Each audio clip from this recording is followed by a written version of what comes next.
Welcome back to Horn Takes Live. I am Sean Redfern, your host. I am here with a special guest today. We've got Chuck Oertli. Chuck Oertli drafted in the sixth round of the 1983 amateur draft by the Braves, right, Chuck? By the Braves out of high school, yeah. By the Braves out of high school. He's a catcher for the 84-85 College World Series finalist teams at the University of Texas. Played 4 years of professional baseball. Austin native, still lives in Austin. And one thing I know about Chuck Oertli so far, very, very new to Chuck, but he's an epic storyteller. And that's one of the main reasons I wanted to get Chuck on the show. Chuck, how you doing today? I'm great. Great, Sean. Thanks for having me. And I don't know about the epic storytelling. My wife would disagree with that. Yeah, that's the way it goes. Wives don't like stories. I love stories, and I think a lot of people out there love stories. They will certainly love some of the stories you have. And we hope this is not just a one-time deal. I hope we can get you on here throughout the baseball season just to talk baseball, talk stories from back in your day. I got to set the stage a little bit, how I came to know Chuck Oertli. Me and my wife, sitting down at a bar at the tavern the night before the Clemson playoff game. And we were watching games, just having a couple drinks, ordered some dinner, I believe. And this guy comes in and sits, kind of just right around the corner from us. And I think, Chuck, you saw my hat. And I think you asked, your hat trying to read it, and you thought I was like giving you the eye. No, like, I didn't think you. I didn't want to fight you. Yeah, no, that's cool. Well, I didn't want to fight you either, man. Chuck Oertli, a pro baseball player, pretty big dude, just so you guys know. But yeah, so he saw my hat. We kind of struck up a conversation. I bet we sat there for 2 hours at least, just having drinks, watching the football games, and you're just telling all kinds of old stories about your time there in Austin. And so I was really intrigued, and I didn't think of it at first, but I think I left to go to the bathroom or something. I came back and I said, hey, man, I did this podcast, right? And if you'd be interested, come on the show. And Chuck said, what did you say, Chuck? I think you said, I'm nervous, but I don't think I can't do it or something. Or I think I can't not do it. Yeah. So, it reminded me of one time I was with Brooks Kieschnick, who's younger than me, but a friend of mine, and some kids came up and asked him for an autograph. And I said, does that ever bother you? And he said, are you kidding me? I'm still relevant. And so at my age and for my terrible career I had, for you to ask me to be on there, of course I'm going to do it. Heck yeah. It's fun to talk about it too, and I enjoy it. Yeah. Yeah, absolutely. And, I was 7 years old. I'm not trying to age you, Chuck, but I was 7 years old back when you were at Texas, 7 and 8 years old. So I didn't know who Chuck Oertli was. But man, we had a really good time that night, just talking, shooting the shit. We've exchanged text messages a few times since then. Finally getting to baseball season, because football season ended last night. Ended for the Longhorns a little bit earlier than that, but we're both upset about that, but that's the way it goes. And so I said, it's time to start talking some baseball. Reached out to Chuck, said, you still interested?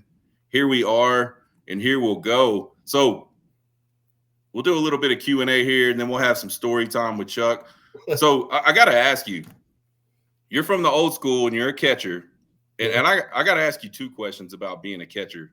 One, are you for the collisions at home plate or absolutely against the collisions at home plate? Because I'm sure you've had them.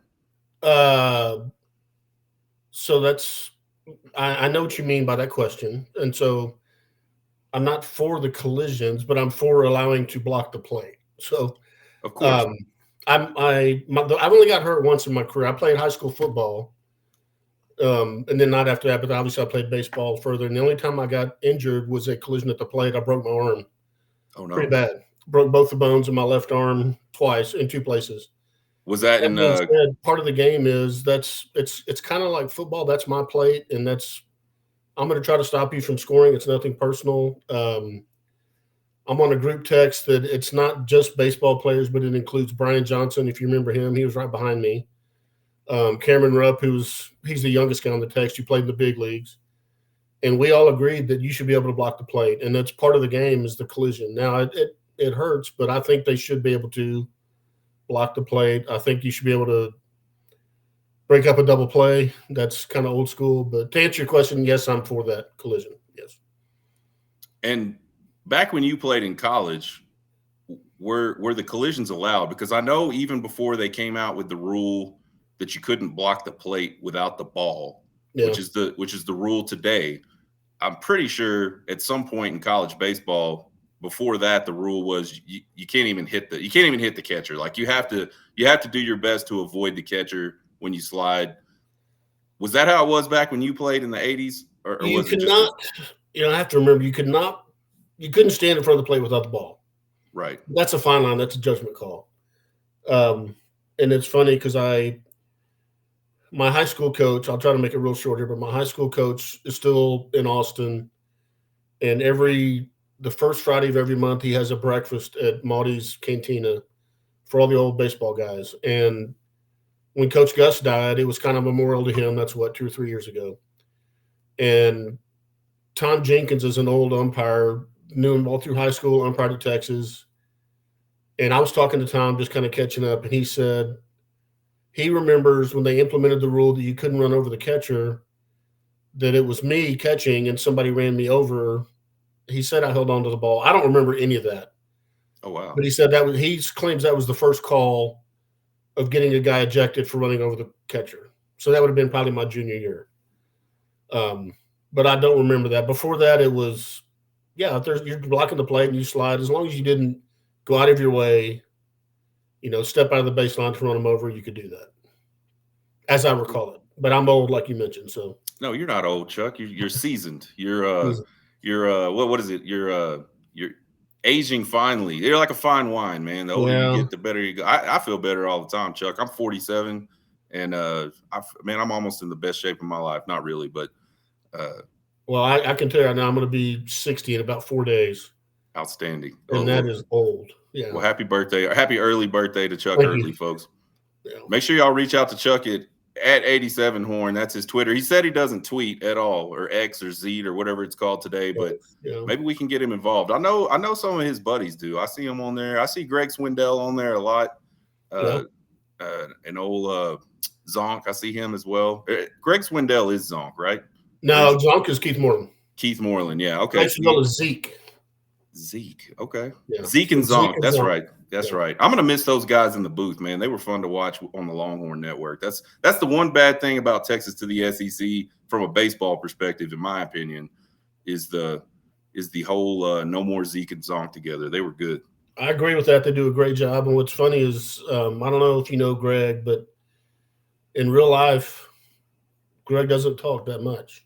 Really? I don't know Greg, but he does a really good. He seems like a really down to earth guy. Matter of fact, both of them do. Yeah. No, he's a good guy. Yeah, but he talks a lot on the broadcast and does a great job, like you said. But in real life, he texts a lot. If I call him, he won't answer. He doesn't answer any calls. He just kind of deals with his family and all that, and that's fine. He's got a lot going on, but good guy, great guy. Well, that's awesome, man. Yeah, I know you've built a lot of friendships there at the University of Texas and probably later in your career in the minor league system. Talk to us about your fondest memory as a Texas Longhorn baseballer. Man, there's a lot of them. So I would say first of all, I'm not trying to be cheesy or disingenuous, because I'm not at all, but just the fact that I got to play there, I'm so blessed and so proud, and I love the university. I grew up in Austin. I always wanted to be a Longhorn, and making the friendships that I did, and to this day, most of us are still really good friends. Our wives are friends. So the memories of just being around the guys and laughing, and you always hear people say when they quit, they don't miss the game, they miss the camaraderie, and that's very true. It's very much so. Finest memory would be, I know I told you the story when we met at the tavern, but and this might come up 2 or 3 times tonight at the game, but when we beat A&M, we swept A&M in '85, and we came back in game 3 after we had won the first 2 games, and several little subplots in that whole game, but that's probably my finest memory to this day, that we still talk about that day. Got the sweep on the Ags. Yeah, you can't beat that. Beating the Aggies and beating the Sooners, I imagine, for any Texas Longhorn sports person, anybody that had the opportunity to compete at the University of Texas, I would think if you can do those 2 things very well, that's got to be some fond memories heading in later to life. If you could change one thing, so we got the fond memory out of the way. If you could change one thing about your career at Texas, what would it be? It would be I would obviously work harder. It's when you grow up in high school and you're a pretty good athlete, you everything kind of comes easy. And then all of a sudden, and you hear people say it all the time in every sport, you show up, now there's 50 guys that are better than you. And I didn't know how to work. And also I didn't know anything about the mental game. And baseball and golf are very similar, that they're extremely mental. You're cruising along, everything's going great, then all of a sudden something happens and you don't know why something bad happens. And I wish I would have known how to deal with that better. And I don't know if Yeah, I that makes think sense. It's kind of a vague answer, but no, it makes perfect sense. I mean, as a former athlete and an athlete that I hesitate to call myself an athlete, but as a person that played sports after high school for a little bit, I can certainly agree with. I wish I would have worked harder. I wish I would have worked harder in high school. I did yeah, absolutely nothing. I just showed up and practiced, and I practiced hard and I lifted hard when the coaches said go lift. But I did not do anything extra, and that's one of my biggest regrets and something that I always talk to my kids about. Our daughter ran track. Our son was, he played football for the first couple of years in junior high, but then went straight baseball. And that's something I always tried to just tell them. And it's crazy because I was having the same conversation with those kids that my dad had with me, and yeah, neither one of them listened, just like I didn't listen to my yeah, dad. yeah, It's like sometimes I think you got to have like a third party to see something in a kid and go, if you would work really hard, you would go places. yeah, You could make a business out of this. And unfortunately, kids they don't listen to their folks. It's just the way it goes. yeah. And something I didn't realize until I got older was because I have one of my daughters played college volleyball, and I remember she called me and she was a setter, and her coach was getting on her a lot, like constantly writing her. And I said, you know what, sweetie, you gotta when the coach quits talking to you, is That's when the you gotta problem. worry. Because if they're Yeah. talking to you and trying to talk you up, that means you still have potential.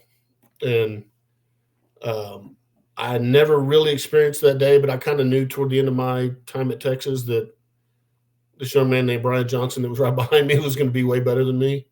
But yeah, it helps when, and that's another thing going into the mental thing. I wish I'd have known that a coach coaching you up isn't him getting on you. It's not at all. It's not saying you're bad. It's trying to make you better and trying to push you along, right? So what is was it Vince Lombardi, one of the great coaches said, or maybe Darrell Royal? It's like you got to chew them out when they win, and then you got to comfort them when they lose sometimes. So it's a Yeah. very psychological game. Yeah, that's true. And you talk about baseball. We probably talked about this, how just mentally taxing baseball is. Yeah, Something I played baseball till I was about 12. So I never got any advanced coaching or anything like that in baseball. And I just thought, you're just going up there, you're swinging a stick at the ball, and then you go play your position in the field. I didn't realize how just sort of mentally taxing it was until our son got a little older, and I started yeah, getting to see coaches that actually knew about baseball trying to coach these younger boys on just a million different things. And yeah. man, the ones that get it, it looks beautiful out there. But then there's some that for whatever reason at the time they can't get it. And like you said, sometimes we just don't get things until it's kind of too late to get it. And so Yeah, it is a mental game, and but a really fun game to watch. Again, I used to hate base. I used to even hate watching baseball. It just never was like fast enough for me until our son started playing, and I started learning more about it. And I'm like, wow, there's a lot to baseball that I just never really there's considered. yeah. My wife will go to a UT game a couple times a year, and we'll take friends, and I'll make some comment here and there. Not that I'm an expert, but she's like, "How did you know that?" And it would it's basic stuff, base running, Right. hitting behind a runner, just things like that. Yep. Like you Absolutely. understand that every pitch is kind of a different game. I mean, the game is constantly moving. It's not as slow as you think it is. No, absolutely not. It 100%. Now, today, when people say they don't like baseball because it's too slow, we need to do something to speed it up. I like that's blasphemy to me. No, we don't. There's nothing greater to me than just the perfect weather, sitting in the sunshine, sprawled out because there's not a million people there, and Yeah. watching a ball game for 3 hours. It's probably one of the closest things to heaven you can get on earth. I would think it's got to be like top 10 for sure. You And I love mentioned, nothing better than like a 1-0 shutout. Like those kind of games are yeah, and they're exciting. defensive pitching are great. Yeah. Yeah, absolutely. People, I get it. I get why some people wouldn't like it, but I've definitely grown to love it over time. You mentioned the camaraderie, while you were there at Texas, and when you and I were working on the details of when we were going to get on. You mentioned this Netflix documentary that you had seen recently, The Comeback, and I believe the comeback was basically just kind of some player interviews and things like that. It was a docu-series on Netflix about that 2004 Boston Red Sox team that broke the 86-year streak, right? Yeah, it is. And the reason I started watching, first of all, it's a baseball show, so I wanted to watch it. And I was kind of a Yankees fan as a kid because my first Little League team was the Yankees, Fair and enough. now I don't like them as much. But so where I used to live in Austin, the neighborhood was right next to Steiner Ranch, which has the UT Golf Club. So several of my friends are members there. Well, Kevin Millar, who does his what's it called, Intentional Talk, he does that talk show on the Major League Baseball Network. He lives out there, and he's buddies with my buddies. And I played golf with him a few holes here and there. I don't know him, but I've met him. And I just kind of started watching. He was the second baseman on that team in '94 after they had lost the ALCS, I think 2 years in a row to the Yankees. They're down 3-0. And he just loosened up the clubhouse. He was very pivotal, instrumental in just bringing that team together. They were doing shots of Jay Ganza before the game, which is unheard of, right? It's just like, hey, we got nothing to lose. We can do it. And so I kind of watched it because of him. And then I really enjoyed the camaraderie and the clubhouse. And, you always hear about a good clubhouse and a bad clubhouse. Well, then Doug Lindauer, who's a teammate of mine, I knew him through high school, still a good friend. He travels all over the world for his job, and he texted me and said, hey, I was flying to Europe and watched The Comeback. Have you seen that? And I said, yeah. And he said, that shows what a great clubhouse will do. I said, that reminds me of our teams in Texas. Like everybody got along and it was a great clubhouse. And that's not usual. And I mentioned when we were talking earlier, Ty Harrington, who teammate, and he coached at Texas State for 20 years. Well, Ty's parents were big Baylor guys. Ty's from Waco. And they were at every practice, every game. His dad was a coach at Baylor. The B room, the Letterman's room at the stadium is the Lee and Elaine Harrington B room. So big Baylor guys. And I was talking to him one time and said, did it bother you that Ty came to Texas? And he said, not really. He said, but everything was wiped out and wiped clean. And I loved it when I got here and I realized these guys love each other. They go on dates together. Like we hung out off the field. Right. And he said, that's not usual for everybody to do it like that. We were a really close group of guys. So, like I said, I'm on a group text now. It's 1985 Horns baseball. And it's not everybody on the team, but it's most of the guys on the team. And there's nobody on the team that we didn't like. I mean, everybody just got along. It was great. Yeah, that's cool. That's one of the things I noticed when we were talking there at the tavern. You kept going, oh, I'm in this text right now, and so just messaged. And I mean, it was a random, kind of Friday night, and there was a lot of action on your group text, and I thought that was kind of cool. Yeah. It's always neat to catch up with old teammates and things like that. And it seems like you guys are just constantly keeping that going. I think that's awesome. And it is a big deal. The camaraderie in a clubhouse or in a football locker room. The best teams have to be like that. Everybody's got to play for each other. And it can't be just a bunch of superstars. You could take a bunch of superstars, put them on a team, and you won't do a lot. You could take a bunch of guys that are pretty good and really want to play for each other and play for their coaches. And those teams will be good. And I think those are cool stories. Yeah, no, I agree. And we were close enough. Like at the time, I had a pretty serious girlfriend. And a lot of times after the games, everybody's like, what are we going to go do? You want to go grab dinner? Or you want to go, 6th Street, whatever it was.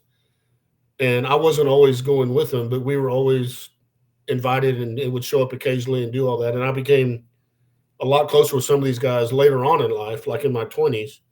But everybody was always inclusive on, hey, we're going to go do this and let's go do it and hang out. Everybody roomed together. I mean, it was a pretty happy bunch. It was pretty cool.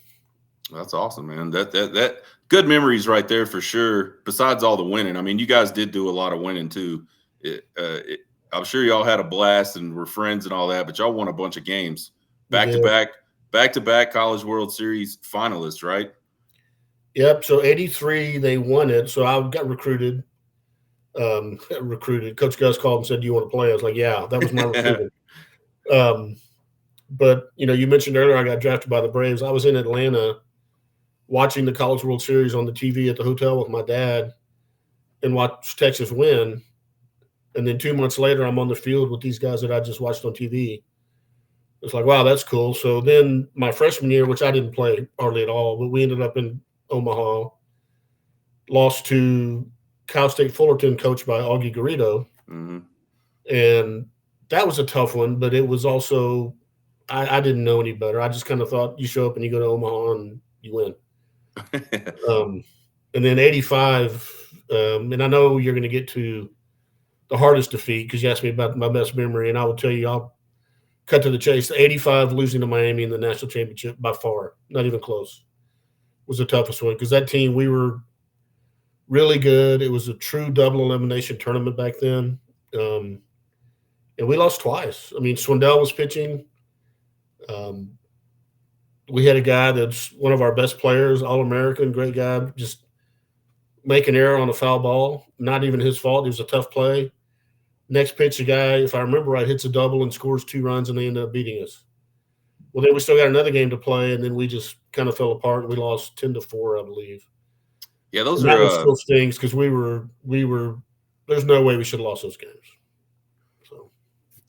Yeah, that would be tough to make it all the way to the pinnacle and just have some things going. But I think you were telling us that story at the tavern, and I brought up how Arkansas almost had that national championship in Omaha a few years ago, and they missed a foul ball, and then a couple pitches later, Adley Rushman puts one in the right field bullpen to go up over Arkansas. And yeah, man, baseball is probably, and I think I probably told you this, and you probably echoed it, but I think baseball, one of the most like unforgiving games of all time. It always seems like, the old adage of you get in the game, the ball's going to find you. That's 100% true. Yes. And if you miss an opportunity in baseball, it almost always seems to come back and get you somehow. And you just see it play out over and over again. And that's why as fans, I think, from a fan perspective, we get so down on players sometimes because, God, just make that play, right?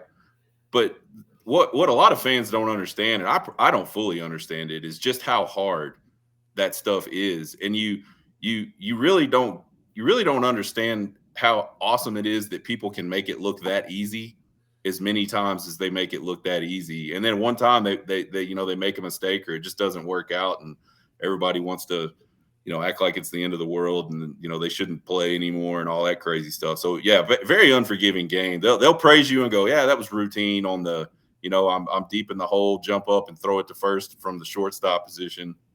You should just be able to do that every time, right, Chuck?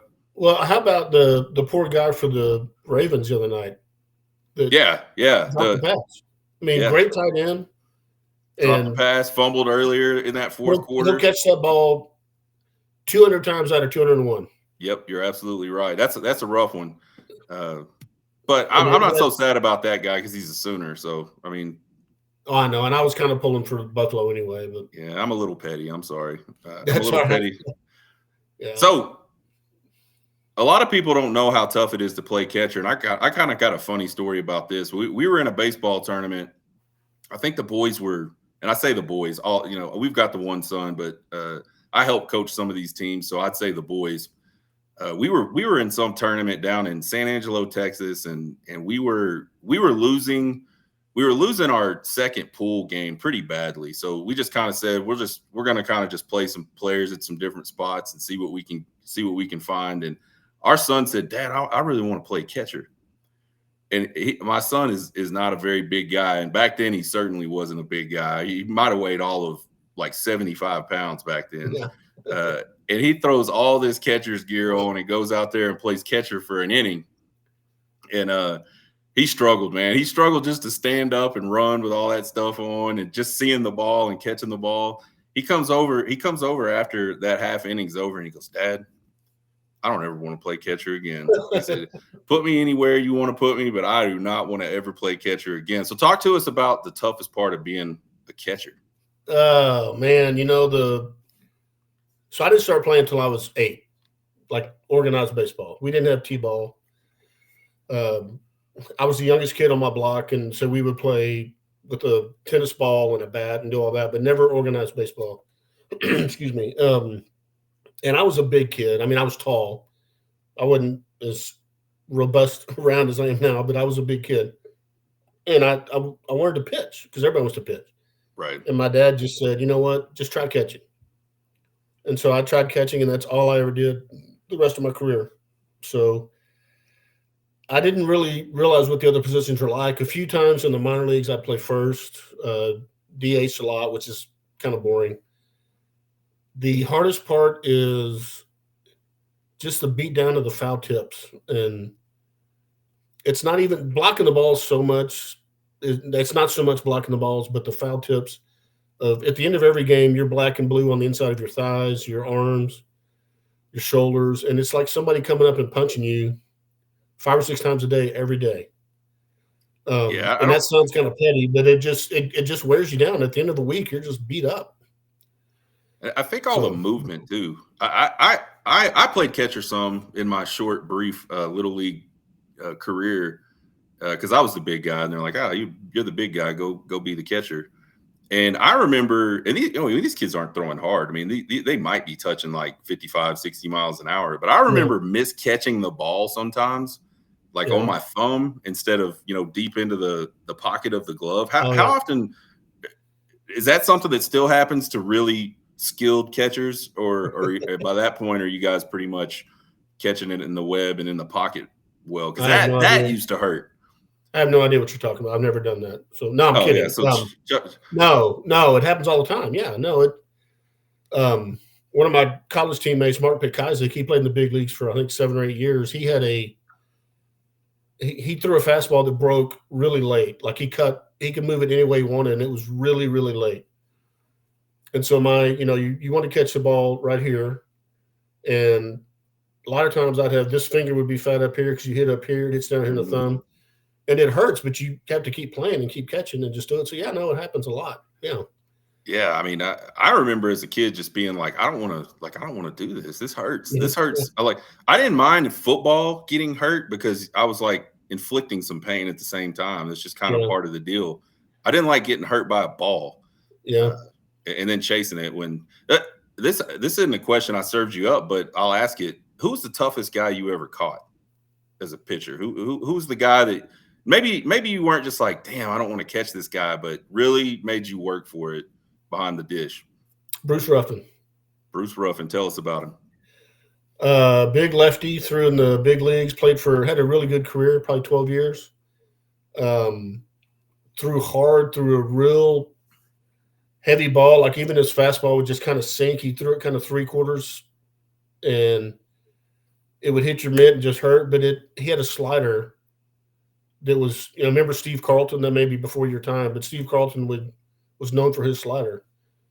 And not proud to admit it, but I called a couple of sliders for Ruffin that I didn't get a glove on because they broke so hard and so late that it hit like my heel of my hand and then my shin guard, and it's embarrassing. Like I didn't even get a glove on that. I didn't even see that. I didn't even, yeah. So how do you hit that? Much less I can't even catch it. Yeah, And the funny thing about that story is Robbie Byers, who he and I kind of split time at Texas. He's a good friend to this day. We were playing an alumni golf tournament, and somebody asked that very question. But they asked it the other way, and they said, "Who's the easiest guy you ever caught?" And he said, "Ruffin." And I that's was like, crazy. "Wow!" Then that's why you were better than me, I guess, because he was my hardest. But yeah, Well, I mean, it's probably just boils down to maybe what you're good at versus what he's good at, or I mean, it could be a million different things. But that is funny that you say he's the toughest, and the other guy's like, that's the easiest guy. That's interesting. yeah, yeah. Greg Swedell was easy because he threw it exactly where you expect him to, and he had a lot of strikeouts. It was dominant, and he was easy. That doesn't mean he was not a good pitcher. He's a fantastic pitcher. Yeah, obviously Yeah. he had a long Major League Baseball career. Long So career, yeah, yeah. biggest life lesson that baseball has taught you, and this could be any time, any period of time that you've played. What would you tell young baseball players out there about some of the lessons they need to be drawn out of the game and not just focusing on playing the game? I mean, shit happens. I mean, baseball is not fair. I mean, life's not fair. I mentioned earlier the parallels between golf and baseball. I mean, you can hit a ball, the greatest pitch ever and hit it on the nose and line out to the shortstop. Or you can break your bat and get a little flare that goes over the shortstop and go 3 for 3.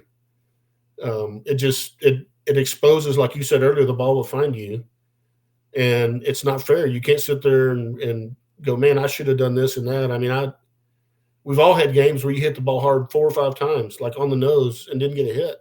Yeah. So it's just, to me, it's get up and go back tomorrow and see what tomorrow holds, because you never know. I mean, we talked earlier about the Aggie game. My best moment. That, not that I was having bad moments before that, but all of a sudden you go along under the radar, feeling sorry for yourself, then all of a sudden you're a hero one night. You never know. Just you got to get up, show up, put in the work, and good things are going to happen. Bad things are going to happen too, but you got to deal with them. Yeah, baseball game. One of the things we always told our son and the boys we played with was this is a game of failure. Like, the best players on the planet fail at this way more often than they are successful at it, and especially when you're talking about batting, and that's just the way it goes. It's hard to get kids to understand that, and I don't think. I mean, you could write a book and do a movie about it, and kids still won't understand it until they get older, and then they'll be like, yeah. They were all right. All the old people were right. Yeah, it's funny how that ends up happening. The old people turn out being right. I never played infield, but I think about, in intense situations, if you're a second baseman, shortstop, and you boot a ball, and the entire crowd is just nervous now because all of a sudden maybe you booted the third out and now the winning run's at home plate, right? Whatever. You're standing out there by yourself. I mean, there's no place to hide. Nope. And you've got you and your thoughts, and you're like, okay, he's going to hit it to me again. What do I do? And the last thing you want is to think, God, please don't hit it to me. Right. But that's in your head. I mean, it does. Yeah. Oh, absolutely. So, we talked. We had a conversation about at the tavern that night. We kind of talked about baseball players and just their mentality, and sort of how I made the comment that I think to be a good baseball player, you kind of got to have a really large ego. And I've noticed that the further we've played, as you start playing travel ball and you get into high school, the kids, they all have egos, and it's like a different kind of ego than you would see maybe with football, and certainly something different than I've ever seen when I played. And I don't think it's bad, but I think you got to kind of have that edge. Yeah. It's a confidence. Are you a golfer? I don't know if we talked about that. I played a little golf when I was younger. Like adult younger, but I haven't played in so many. I probably haven't played golf in 8 or 9 years at this point. Yeah, you got to kind of have the Fred Couples, who is if you look at him and watch, you think, he doesn't care. He just doesn't care. Well, he cares. He cares a lot. Sure. So you got to care, but not care. And I know I told you the story of Greg Swindell on the World Series, but I'll tell it again. So it was a story, after 9/11, he's with the Diamondbacks. They're playing the Yankees in Yankee Stadium. First game after 9/11. George W. Bush throws out the first pitch. Security's through the roof. The entire world's watching. I mean, this is a big moment. He comes in relief, and somehow a guy gets on first base. I can't remember, base hit, walk, whatever. And Mark Grace is playing first, and they are about 10 feet apart and said something. Greg's laughing. It's a very tense moment. Right. And so it stuck in my head. And so I saw him a couple of months later. We were actually at the tavern, believe it or not, watching Texas played Washington State in the bowl game. And I asked him about that. And he said, man, I was thinking, I'm a poor kid from Houston, Texas, and I'm pitching in the World Series in Yankee Stadium. This is great. Yeah. And my first thought was, I'd have been like, holy crap, I'm in the World Series in Yankee Stadium. I can't screw this up. Right. So it's not an arrogance, but it's a confidence that I'm going to get this done that you have to have. Yeah, and some guys have it naturally. Some guys have to make themselves have it. So, yeah, I think baseball, more than most games that are real popular in the United States, is so mental. And we talked about that earlier. If you focus too much on the negative, you're never going to do anything right. It's not like a football game where you have a bad play and then you can go out and just make a better physical play. Like, you have to be good physically, and you also have to be really good mentally. And if you Yeah. don't have that ability to just flush it away and play the next pitch, as they say, you're probably going to have a rough go of it. So I love it. I like it. Our son started exhibiting some of that, the further, the older he got. And Yeah. I kept telling my wife, I'm like, they got to be that way. They just Yeah. have to. That's the way they sort of cope with all the pressure and keep themselves focused in a different way. What I love about watching these kids play baseball is they're joking around all the time. Like you just don't, you're not going to see that in football, but you'll see these guys before a baseball game and they just kind of go out together. They warm up, they're joking around, they're playing some crazy game they just made up. They're chattering back and forth with the other kids in the other dugout. And it's pretty funny to be there and listen to all that. But I think that's just part of being a baseball player. It is. There's a lot of downtime during batting practice, during warm-ups, and I think that's why baseball players, I don't want to say get in trouble, but you sit around and talk about, well, what about this? What if we did that? And you almost talk each other into, let's play a prank on somebody, or let's do right. This or do that, because there's just a lot of time when you're out there together and you're together, especially before they had the practice limits. Now they can only practice, I don't even know how many hours a week, but we practice 4 or 5 hours a day every day. So you're out there all the time. Yeah. You got to find something to do to pass that downtime and stay sane, I think. Okay, so it's story time with Chuck. You already told us one story about Swindell. I got to ask you, I asked you to send me a bunch of pictures, and you sent me all these pictures. And by the way, folks, these pictures are gold. Like the old uniforms with like they weren't wearing belts. They got the band with the burnt orange and white stripes. Yeah, these are like legit old school pictures of Chuck and some of his teammates. You sent one where you're in the catcher's gear and you're facing out towards the field. The picture's from behind you. Swindell's just sitting there and he's got this look on his face, almost like what was that type of look? And you said that's a great story. Tell us that story. So that story comes up every year in the alumni game. Well, it probably won't this year because you mentioned Zeke and Zonk earlier. So the alumni game started in '84. My freshman year. It had never been done before, and it was a novelty. Coach Gus came up with the idea, or somebody told it to him. And so everybody that played that was still in the big leagues came back. And we play a 9-inning game, 7-inning game, probably 7, but a full game. So that picture was probably '86, and Moreland was still in the big leagues, and Keith could hit. And Greg's our, we called him the bell cow. He's our pitcher. He's the guy. He's going to win 20 games for us or 18 games for us, whatever, this year. And Moreland comes up to bat, and it's cold, and he grabs an aluminum bat. Because he's just, he comes out there, and he's just kind of stretching, and he hadn't done anything. He hits a line drive that goes between Greg's legs, hits the mound. I vividly remembered. I thought it was going to kill him. Hits the mound, shoots up, and goes out into center field. And so that was me walking out there, and Greg's looking at me. That look is like, holy crap, what just happened? Yeah. And so I've actually texted that picture to Greg during the game a few times because he's like, hey, they want to show it. I think now they have it on file. But Moreland never used the aluminum bat after that. It scared him. Oh, I'm sure.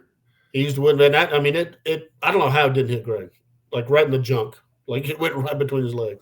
Grace of God right there. Sometimes you get lucky, right? It's better to be lucky than good. And he probably just went in defense mode. That's crazy. Yeah, I would. I don't know that I would pitch to Moreland if he was holding an aluminum bat in an alumni game. Maybe like in something else. I don't know. What's your thoughts on that? I think I might steer clear of that one. I think you're right. I think at the time, Greg was full of piss and vinegar and was like, hey, I can get Moreland out, and he's not that good. And the interesting thing is now a lot of the teams don't let the kids play in the alumni games because they don't want to get hurt. Yeah, with these, I think I understand that. I also think there's value to that's got to be a tough one. You don't want those guys to get hurt before the season, especially if they're guys that are higher up in the organization and you're kind of dependent on them. I can understand that. It seems like though the Texas Longhorns generally have a pretty good group of guys come back every year. They do. I didn't go last year or the last 2 years, I don't think. COVID kind of screwed everything up. They changed the alumni game. The weather's always dicey because it's February 1st, right around there, and you never know. It could be like it was yesterday with snow and all that. Let's hope. Yeah, they usually have a pretty good group of alumni come in. Now they do it to where they only play 2 or 3 innings, and then they do basically an inter squad with the rest of the team. Right. So yeah, I'm looking forward to it. It's a like you said, it's kind of a novelty thing, but it's a cool opportunity to see the new players. I think you look at this 2025 team. There's a lot of new faces on this roster. Obviously, the coaching staff is all new except for Tulo. What do you think about that Schloss hire? Like just instant reaction. What was your thought on that Schloss hire? So I do not know him. I have not met him, but I know he took TCU to the World Series multiple times, took A&M to the championship game last year. I know that he and CDC are big buddies, and I think it's a great hire. Yeah, he obviously knows baseball. He obviously knows baseball. He is, from the people I've talked to that are close to the program, it's a changed landscape, right? It's completely different now because you have NIL, you have the transfer portal. Recruiting is not what it used to be, and they, from everything I've heard, are ahead of the game as far as getting recruits, using the portal, using NIL, and I think that definitely got them poised. I mean, I looked at the SEC when we were texting back and forth. I think there's 9 teams in the top 20 in the SEC. Yeah, it's nuts. I was on. I got invited to be on with Chris Phillips, who now runs SEC Unfiltered. At the time, he was doing just kind of the same thing I'm doing, but for South Carolina. And he brought me on his show a couple years ago to talk about Texas to the SEC. And we obviously talked football. That was going to be a big deal. But I said, Chris, we're talking all this football. The baseball is going to just be absolutely absurd. And I still think that. I think basketball is coming on, and it looks pretty tough this year, too. I'm not a huge basketball fan, but a lot of good teams in the SEC in basketball this year. But, man, still that baseball. I mean, I think I'll have to go back and look at it, but the SEC is kind of on a run right now in baseball the way the football was, for the last 10, 15 years, where they just kept winning championship after championship. Kind of nuts, man. Interesting that I don't know what happened with all. I mean, the SEC, a lot of people probably think the SEC has just always dominated sports, and that's just not the case. No, it's not. It's a fairly recent thing, and at some point, someone needs to do a study and just go, "What the hell happened? Like, how did that just all of a sudden happen?" Where football becomes dominant, baseball follows suit shortly after, and now we're getting basketball where they haven't won a championship since like 2008, I think, the SEC in basketball, but they're going to have to pretty soon. There's just too many good teams. Yeah, I don't know how that happened either. I think about it a lot, and same way as how did Coastal Carolina win a national championship? Fresno State that one year won a national championship in college baseball. Nuts. I don't understand it, but I know there's monies and the fan base are great, and you would think all the teams in the South have an advantage because of the weather. They get to play more, yeah. Yeah, but Oregon State won a couple. Yeah, Oregon State's won them. They've been kind of perennial. It'll be interesting to see, but you're right. There's a lot of teams in the SEC right now that are vying for. I mean, it's crazy to me that you can kind of finish midway through the SEC and still end up making the tournament and wind up in Omaha. And then you get to Omaha, you never know what's going to happen. And I think baseball more than anything is a game of people get hot. Like people talk about it sometimes in football, like the Buckeyes. Oh, the Buckeyes got hot. I don't really believe that in football. I think teams can have a good run of execution and things like that. But to me, it's just different to me than baseball, where you can kind of just get in the zone. Just like you can slump, you can get in the zone and you can't miss anything. Type of deal. And that's what you see in out in Omaha is the team that can do that the most consistently is the team that generally wins it. So I'm excited. The guys I know that knew Augie well, I knew Augie, but not well, but they said he knew more baseball than anybody they'd ever met. And he was an expert at getting the team to peak at the right time. Right. And he would have teams that during the year would kind of be, you're thinking what's going on. And all of a sudden, April, May, they would start heating up. Yeah, And then you pick at the right time, you get hot in Omaha, you never know. Yeah. exactly. I think that's what's cool about the whole Omaha thing, and why I was such a big fan of the 12-team football playoff. You'll Yeah. probably see it way to a lesser extent, but one of these years we're going to have some team that gets into the 12-team playoff and goes on a little run and ends up winning that thing. And I think that's good for the sport. I just hope it's not at Texas's expense. Yeah, it's I agree. Again, going back to the whole NIL thing, and it's going to end up being as it is right now. It's who's got the deepest pockets and who's got the money. Yeah, and baseball kind of got a lift from the NCAA. 18 scholarships now, I think. Or no, 30 something scholarships. It's Yeah. 30 something. Yeah. 35, I believe, is the It the went new from 11 scholarship and a limit. half to like 35. Yeah, and that's big. Because now you can say, hey man, we'll pay for your school. And there's the NIL opportunities and all that stuff. Yeah. It's a much more attractive compensation package for somebody that's in a situation where they could go pro and make some money. Yeah. But I think the college game, more than ever, I think the college game has become sort of a building ground for a lot of really. I mean, we're seeing guys leave college, they finish their 3-4 years in college, and then they're in the major leagues within a year or two. Yeah. You're starting to see that a lot more. So, and I think that's kind of unheard of in the past. Yeah, I think it used to be. I'm just making this up, but it used to be the top, I don't know, 4 or 5 recruits for each team were probably going to sign out of high school professionally. Mm-hmm.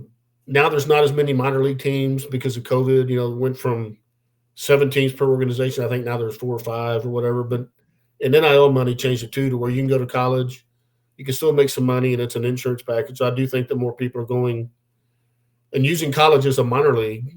Yeah, exactly. System. Yeah, you can learn. And I can remember when I was at Texas, my dad used to say, well, that's like a AA team. Well, then I got into minor league ball, and I was like, no, it's not. They are not nearly as good as a AA team. Yeah. I mean, Yeah. There's minor leagues, especially pitching wise. Every pitcher you face is good. That's the biggest difference. So. Yeah, I think that's just my observation has been the higher you go up, the pitching just becomes almost like I watch some of these major league pitchers, and I don't know how these dudes hit it at all. I have no idea how they got to just be guessing. I mean, they got to be like, I'm sure there's analytics that go into their guess. Like, their coaches probably say, hey, this dude's going to do this in this situation more times than not. But there's no way that someone's standing in against Chapman off the mound and going, he just let it go. It's a fastball. I'm swinging now. Yeah, I'm on. It just ain't happening. I have no idea. I have no insight onto that because I can't imagine hitting a 100-mile-an-hour fastball. I would like to just see 100-mile-an-hour fastball. You can't see it. I think you hear it maybe. I mean, probably. Yeah. I think that should be an experience. 2 guys that throw 100, so it's a 7-inning game now.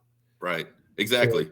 So, that should be an experience where you get to stand in and get a 100-mile-an-hour fastball hurled past you. You're not trying to hit it. You just get to feel what it's like to do that. I think that should be a bar. We should open a bar that does that. So I have a funny story about that. Not quite 100. Do we have time? Yeah, absolutely. We can be here as long as you want to be here. This is a self-deprecating story, but it's pretty funny. But so we go 85, I think. We go up to Oklahoma City. We're playing the Sooners. And it's early in the season. It's like March. It's cold. It's rainy. And Bobby Witt was pitching for the Sooners back then. And we had faced him before and done okay against him. But Bobby Witt, he threw hard. Mm-hmm. And he's throwing against us. I'm not catching. Robbie Byers is catching, and I'm down in the bullpen. And so we're playing at the AAA park, which is bigger than the Sooner Stadium. Right. And the entire football team, it seemed like it was probably only 20 guys, but they're sitting behind our dugout. It's like Brian Bosworth and that whole crew. And at the dugout, you walk down. So when you walk down the dugout, you're from, 5 feet away from the players, and they're screaming at you, doing all this. So I'm down in the bullpen telling stories about whatever. And then all of a sudden, Robbie takes a foul tip, and it like splits his finger open. And they holler down, Chuck, you're in. So I run down. I think I literally catch one pitch. It's the third out. I come in the dugout, and they go, you're leading off. And so I'm cold, and I'm like, man, I don't want to go up there. So I walk up and the scoreboard's in right field. It's early in the season. And I remember vividly looking at the scoreboard and it has my name and my batting average was 167. I'm probably 2 for 18 or something. Right.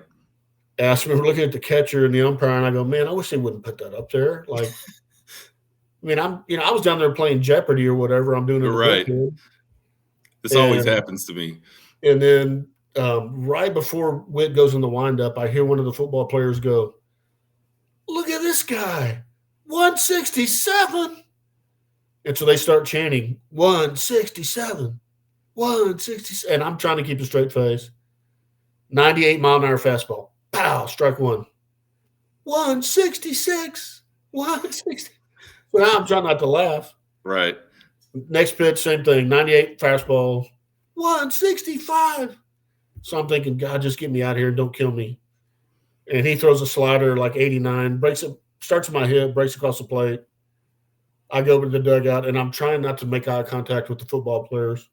And everybody in the dugout's just rolling down laughing because I couldn't even see the ball. So I don't think we should have anything in a bar where you see 100-mile-an-hour fastball. That's fair. That's fair. I'm full of good, bad ideas, and that's probably I have PTSD still to this day from that. That's fair enough. All right, yeah. Speaking of arms, the arm farm, Max Weiner, and you're a catcher, and this is kind of what I want to ask you about this. Like, how quickly do you think it's no secret that Texas kind of had some struggles on the mound last year, pitching wise, and so how quickly do we think a guy like Max? I mean, is an offseason soon enough for him to get some of those guys that struggled last year, and obviously there's a lot of new arms there this year. Can he turn that group into a pretty decent group that quickly? So my instinct is, yeah.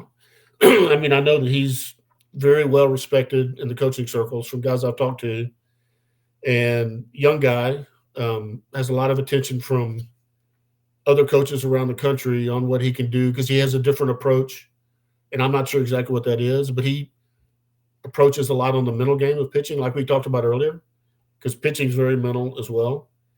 And with the arm talent they have and the coaching the kids differently and having the mental approach and how you approach each hitter and each at bat it's like hitting. We used to just go up there early on. It's like, I'm just going to get hit. Well, then you start, as you get older, every at bat has an approach. Well, I'm going to do this, and depending on what he does, I'm going to do that, whatever.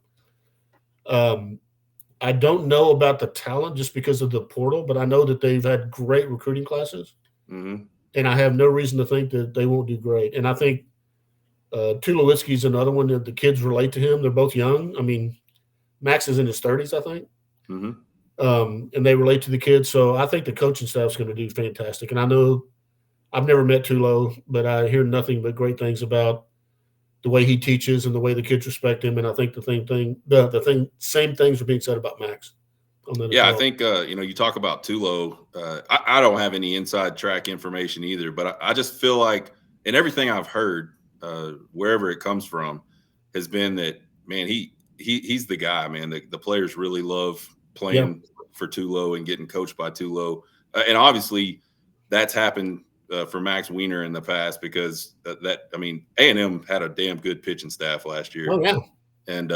And with guys, not that they're talentless guys, but I don't think a lot of those guys were just big name guys. And they kind of just got developed. And so you start to mix a lot of talent with a guy that can develop a lot of talent, and you get a pretty dangerous pitching staff. I just was curious, I have no idea. I've never seen how quickly something like that can turn around, but I'm excited to see how quickly it can get turned around. I think so. There's coaching the kids, there's coaching how you approach the game, but then there's also the handling of a staff. And I think that's a really important thing that they have going on is how do we handle a guy, when do you pull a guy, when do you not pull the guy, when do you leave them in? And that can affect their psyche, that can affect everything. But handling a pitching staff is hard. I've never done it, but I can say from the outside looking in and seeing it, it's very hard. So I think he's proven that he can do that as well. If the kids like you and they trust you and, you're getting the most out of them as opposed to having them underperform. So I think they'll do a good job at that. Yeah. I think they will. I think it's going to be an interesting year. I think maybe one of those deals where early on, maybe people have like some insane expectations and they don't quite meet that. But I think this is a team certainly that by the end of the year, they've got the staff, they've got the talent. It could be a pretty decent team that could make a run. I mean, we made runs with some, we made runs a lot lately, almost to Omaha. So, and those are, you talk about it, bad shit happens. And sometimes I think that's what's happened a lot to Texas the last couple I of think years. I think they got a bunch of guys returning and They do a lot of offensively, experience, and they got a lot of yeah. experience coaching. So I wouldn't be surprised if they, make a run in the regionals, get to Omaha. That wouldn't shock me. I mean, I don't know that everybody's expecting them to win it, but we'll see. Like they say, you get there and you never know. I think Perfect Game has Texas ranked 7th in the preseason polls, and D1 baseball's got them at 19th. I think 19th is probably more appropriate, and you kind of alluded to it. But what do we think the seal? I mean, you told me, I think at the tavern, like it's College World Series or bust. That's just that's what we say at Texas baseball. You think this team can get there? I think so. If they can get out of the SEC, like we talked about. I mean, you got to get through their tournament and beat those 9 teams that are ranked ahead of you. But they're gonna work themselves out, right? They're gonna beat each other up and knock all that out. But you're right. It was for years, and I'm assuming it's still the same. If you don't make it to the World Series, it's a disappointing season. Yeah, winning conference is great. Everybody wants to do that, but the World Series is totally different. And based upon, I don't know anything about the other teams. Based on what I see about Texas and their players, I think they can. I mean, they came close last year. They went to A&M and got buzzsawed by the teams there, but we didn't expect them to get out of there because A&M was really good. Yeah, I didn't. I think the only thing that made that regional disappointing was just the way it ended, and knowing that they were playing a really good game, and it kind of just slipped away from them, and that's baseball. We always had the one bad inning with the boys where they'd play great for 4 or 5 innings, and then there'd be the one half inning where the meltdown ensued, and that's kind of what happened to Texas there a little bit. But that's a good learning opportunity for those guys. For sure. The worst was it 2 years ago when was it Dylan Campbell that lost the ball on the light or in the sun or the dusk? Yeah, you talking about at Stanford? Yeah. I mean, they all lost the ball. The only person that saw that ball – day, you can't see the ball. It's not his fault. Yeah, the only person in the whole park that saw that ball, I think, was the third baseman. And I can't remember who it was, but he was running his ass to the outfield, pointing, trying to get those guys to see the ball. You're exactly right. I know. That's got to be tough. I've played in those situations. Everybody has, and it's impossible to see it. It's just no way. And that's why you hope that the game doesn't come down to where you're playing at that time of night, especially in the 9th inning. Exactly. That was a rough loss for sure. Yeah. I don't know that team. I mean, it's always great to get to Omaha. I don't know that team is more than 2 and done at Omaha, but you never know, man. Like we've said multiple times, sometimes you just catch fire and that could be the difference right there. But you get a pitcher get hot, or you get somebody like was it Cody or Casey Clemens that got hot that year? It was Casey's the older one, right? Yeah, Casey. Oh no, it was Cody. He was hitting 2 home runs a game for like. Yeah, he basically carried them through. He basically carried them through, the regional and the super regional, just smacking the baller. I think that was Cody. I think it was Cody. Yeah, I mean, you get a guy get high like that, you never know in the right times. I mean, that doesn't last forever, but sure, it can get you far lightning in a bottle for a little bit of time. Yeah. Well, I think that's the key in baseball too. Is everybody's kind of got to be hot sometime, right? Like to go a long way in a tournament like that, you got to have guys that are. It's not going to be the same guys every time, but somebody on the team's got to be hitting the ball well the entire time for you to really advance through that stuff. Well, Chuck, man, I absolutely appreciate it. You joining us tonight. We will definitely have you back if you'll have us. We're going to have some more baseball. What's that? No, it was fun. Thanks for having me. I enjoyed it. Yeah, you did great. You're hilarious to talk to. I don't know if you fully realize that. And maybe it's just like, I don't know. Maybe it's just you're my type of dude. You're just honest and forthright and funny and all that good stuff. So I hope so. Thank you for saying that. I appreciate it. So yeah, absolutely. We'll definitely have you back. We'll have a couple of guys. We're going to have Hardball Harge. You know Hardball Harge? I've met him. I don't think he would know me, but I know who he is for sure. Yeah, he comes on the show quite a bit for like a dude that's on the radio all the time. So that's always fun. We'll have him Thursday night. We're going to have the Occupy Left Field, Mark from Occupy Left Field. He kind of started that whole thing. Yeah. We're going to have him tomorrow night on a live stream. The alumni game, February 1st. Is there any chance we see Chuck Oertli squatting behind the plate at the alumni game? Well, first of all, you only play if you're still active in the minor league. Okay. Well, that's not fair. But they do this year. We just got an email last week that they'll have batting practice if you want to take batting practice. Are you going? My fat ass cannot hit a baseball right now. Man, I bet you can. I bet you better than you think you are. I'd get up there and bunt a couple of times, maybe. There you go. Get to feel the speed. Yeah, I get it. And then they open up Valentine's Day weekend, Shriners Children's College Showdown at Globe Life. And you got to be there to see that one, I think. It is probably streaming on. I want to go just to see the stadium. You should go. Yeah, I might do that, actually. Yeah. I got a buddy who lives pretty close to there. Yeah, the tickets aren't that bad, and they have like a whole weekend tournament pass that's pretty decent. So that'll be cool. Then they head out to Las Vegas a couple weeks later, the end of February. We're going to be there. Me and my wife are going out to Vegas. We're going to watch some Longhorn baseball, so that'll be exciting. Are they playing UNLV? No, they're playing it's called the Las Vegas Classic. I think Washington's going to be there. Texas Tech is going to be there. And I cannot remember the other team that's going to be there. So it's kind of like a round robin 4-team deal. They crown a champion. So I'm not sure how that works. But anyway, that'll be cool. I got in on that early and just saw that was happening. I was like, let's go to Vegas. I don't really like Vegas, but I'll go to Vegas to watch some baseball. I love Vegas except for work. Like, I've had to go out there I got a buddy when I talked to him yesterday. He's out there for a sales kickoff, and it's just brutal when you have to work out there. If I'm going with some buddies to go watch baseball and play some cards, I love it. It'd be great. Yeah, that's cool. We'll have a good time, man. We'll see lots of baseball, which we're going to miss this year. Our son's not playing baseball anymore, so we got to fill that void a little bit. You guys can check us out on Twitter, TikTok, because it's still around.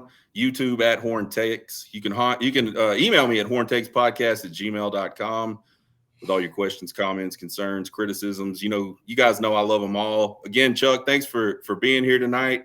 Thanks for having me. We definitely have you back, and we're going to get you on a live stream. We'll have to bring you in with some other folks, so the pressure's not all on Chuck Oertli, and we'll live stream it. It'll be a good time. I actually didn't feel any pressure at all. It was better. I didn't figure you would, but you were kind of hard on yourself. They were like, I don't know if I can do it. You did great, man. Absolutely. I appreciate it. Yeah. Say hello to everybody for us. You guys have a good night. Thanks a lot, Chuck. See you guys. Hook 'em. That's right. Hook 'em.